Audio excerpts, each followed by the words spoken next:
रक्षाबंधन या रक्षा सूत्र केवल भाई बहन का ही त्यौहार नहीं है, वरना इसका विस्तृत स्वरूप है। धार्मिक अनुष्ठान हो या पूजा पाठ, कोई देवी देवताओं की आराधना अथवा कोई मांगलिक कार्य हो, इन सभी मांगलिक शुभ कार्यों के प्रारंभ में कलाई पर मौली अथवा कलावा बांधने की परंपरा है। हेलो फ्रेंड्स, मैं हूं उमा नेचर ब्यूटी। आप सभी का मेरे इस चैनल में स्वागत है। तो सबसे पहले आप सभी को रक्षाबंधन की मेरी तरफ से ढेर ढेर बधाइयाँ। तो चलिए रक्षाबंधन के बारे में जानते हैं। रक्षा सूत्र या मौली बंधन परंपरा का हिस्सा है। हवन यज्ञ के दौरान पुरोहित यजमान के हाथ की कलाई पर मौली के रूप में रक्षा सूत्र बांधता है। मौली का शाब्दिक अर्थ है सबसे ऊपर। मौली में कलाई पर बांधने के कारण इसे कलावा भी कहते हैं। इसका वैदिक नाम उपमणिबंध है। शंकर भगवान के सिर पर चंद्रमा विराजमान है, इसलिए इन्हें चंद्रमौली कहा जाता है, क्योंकि मौली का दूसरा शाब्दिक अर्थ सिर भी है। मौली में मूलतः 3 रंग के सूती धागे होते हैं, लाल, पीला और हरा। कभी कभी 5 धागे भी होते हैं, जिनमें नीला व सफ़ेद रंग होता है। 3 धागों से तात्पर्य त्रिदेव तथा 5 धागों से तात्पर्य 5 देव हैं। मौली को कलाई के अलावा गले व कमर में भी बांधा जाता है। पवित्र वृक्षों के तनों पर भी मौली या कलावा बांधा जाता है। यह बंधन किसी मन्नत के लिए किया जाता है। कलावा कलाई पर 3 बार लपेटा जाता है, जो ब्रह्मा, विष्णु, महेश और शक्ति, लक्ष्मी और सरस्वती का प्रतीक है। ऐसा मान्यता है कि मंत्रोच्चारण के साथ कलावा बांधने से इन 3 शक्तियों की कृपा मिलती है तथा नकारात्मक शक्तियों से रक्षा होती है। इसलिए इसमें त्रिविध तापों को देने व मुक्त करने की शक्ति रहती है। इसके अतिरिक्त जादू टोना, तंत्र मंत्र आदि से भी बचाव होता है। इसका एक चिकित्सीय पहलू भी है कि इसके प्रभाव से त्रिदोष, वात, पित्त और कफ का संतुलन बना रहता है। Blood pressure, heart attack, diabetes और लकवा जैसे रोगों से मौली बंधन रक्षा करता है। इसका वैकल्पिक कारण यह है कि जहां कलाई पर इसे बांधा जाता है, वहां से गुजरने वाली नसें पूरे शरीर में रक्त प्रवाह का माध्यम है और मौली बांधने से उनमें सकारात्मक ऊर्जा का संचार होता है। अभी जानते हैं रक्षाबंधन का शुभ मुहूर्त। इस साल पूरे दिन भद्रा नहीं होने के शुभ समय में रक्षा सूत्र बांधने और बंधवाने के शुभ मुहूर्त इस प्रकार है। सुबह 7:42 से 9:17 तक चर मुहूर्त, 9:18 से 10:52 तक लाभ, 10:53 से दोपहर 12:27 तक अमृत, दोपहर 2:02 से 3:37 तक शुभ, शाम को 6:47 से रात्रि 8:12 तक शुभ और रात्रि 8:13 से 9:37 तक अमृत मुहूर्त है। अभी जानते हैं रक्षा सूत्र और गुरु क्या है।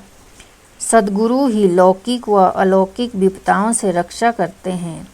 गुरु गीता में भगवान शिव ने कहा है, कुलम धनम बलम शास्त्रम बांधवा ससोदरा इमे मणे नोपयुज्यन्ते गुरु रेको ही तारका। अपना कुल, धन, बल, शास्त्र, नाते, रिश्तेदार, भाई बहन, ये सब मृत्यु के अवसर पर कुछ काम नहीं आते। एकमात्र सद्गुरु ही उस समय के तारण करता है, इसलिए सद्गुरु का साथ नहीं छोड़ना चाहिए। इस पावन पर्व के अवसर पर सद्गुरु को रक्षा सूत्र अवश्य बांधना चाहिए।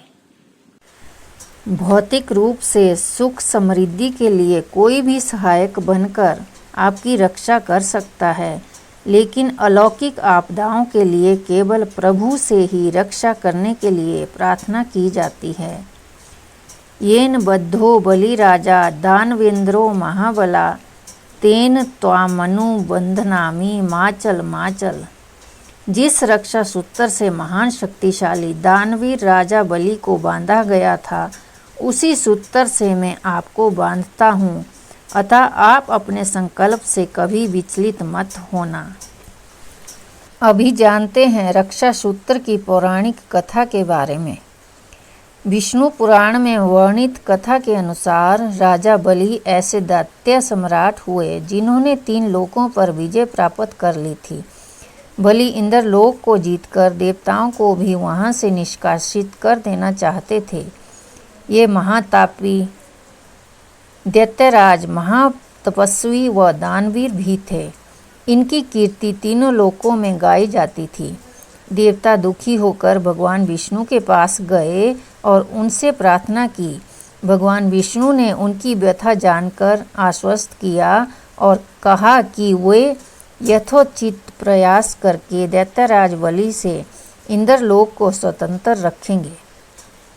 सभी देवतागण भगवान विष्णु द्वारा अभय दान देने पर प्रसन्न होकर अपने अपने स्थानों पर चले गए और भगवान विष्णु ने युक्ति विचार कर वामन अवतार धारण किया। दैत्यराज बलि ने अपने गुरु शुक्राचार्य से सानिध्य में 100वें यज्ञ की पूर्णाहुति छोड़कर प्रणाम ही किया था कि उनके सामने वामन रूप में भगवान विष्णु जी प्रकट हो गए। उन्हें विप्र रूप में देखकर राजा बलि ने प्रणाम किया और वहां आने का मंतव्य पूछा। वामन रूप में भगवान विष्णु ने कहा, हे दानवेंद्र, मुझे 3 पग भूमि दान में चाहिए। यह सुनकर दैत्य गुरु शुक्राचार्य चौंक गए और ध्यान लगाकर जान गए कि ये तो भगवान विष्णु जी ही हैं। जब राजा बलि संकल्प करने लगे तो गुरु शुक्राचार्य ने रोककर कहा कि संकल्प मत करो, क्योंकि यह आपके लिए अनिष्टकारी हो सकता है। लेकिन राजा बलि ने कहा कि मैं अपने संस्कार व कर्तव्यों से विमुख नहीं हो सकता, अतः मैं इन्हें अवश्य दान दूंगा। संकल्प करके राजा बलि ने भगवान वामन को 3 पग भूमि नापने के लिए कहा। इतना सुनते ही भगवान वामन ने अपने सिर का विस्तार करना शुरू कर दिया। पहले पग में सारी पृथ्वी और दूसरे में आकाश नाप कर बोले कि तीसरा पग कहाँ रखूं? तब राजा बलि ने अपना शरीर प्रस्तुत कर दिया और कहा कि आप तीसरा पग इस पर रखें। भगवान वामन ने तीसरा पग राजा बलि के सिर पर रख दिया और धकेल कर पाताल में भेज दिया।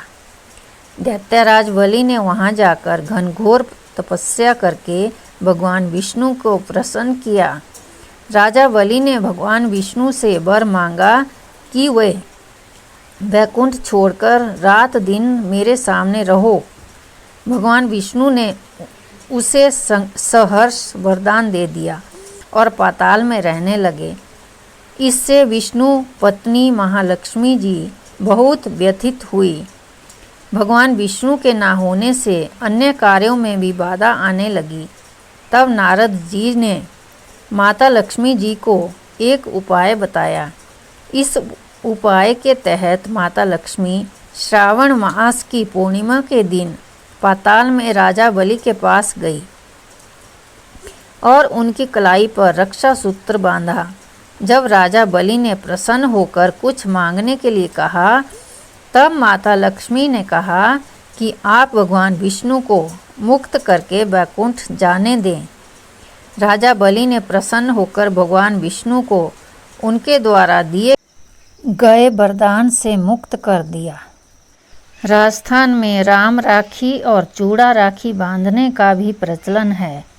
छींटदार फुंदे से सजी हुई राम राखी केवल देवताओं को ही बांधी जाती है तथा चूड़ा राखी बहनें अपनी भाभियों की चूड़ियों में बांधती हैं। युद्ध के लिए प्रस्थान करने से पहले राजपूत योद्धाओं को कलाई में राजपूत स्त्रियां रक्षा सूत्र बांधकर उनकी विजय की कामना करती थी। रक्षाबंधन के इस पावन पर्व पर हम सांसारिक रीति रिवाज को तो अवश्य निभाएंगे ही, क्योंकि समाज द्वारा निर्धारित मानदंडों का पालन करना प्रत्येक व्यक्ति का कर्तव्य है। एक बार फिर से आप सभी को मेरी तरफ से रक्षाबंधन की ढेर सारी शुभकामनाएं। इन्हीं शुभकामनाओं के साथ अगले साल फिर से ये त्यौहार आप सभी को खुशी खुशी वापस आए।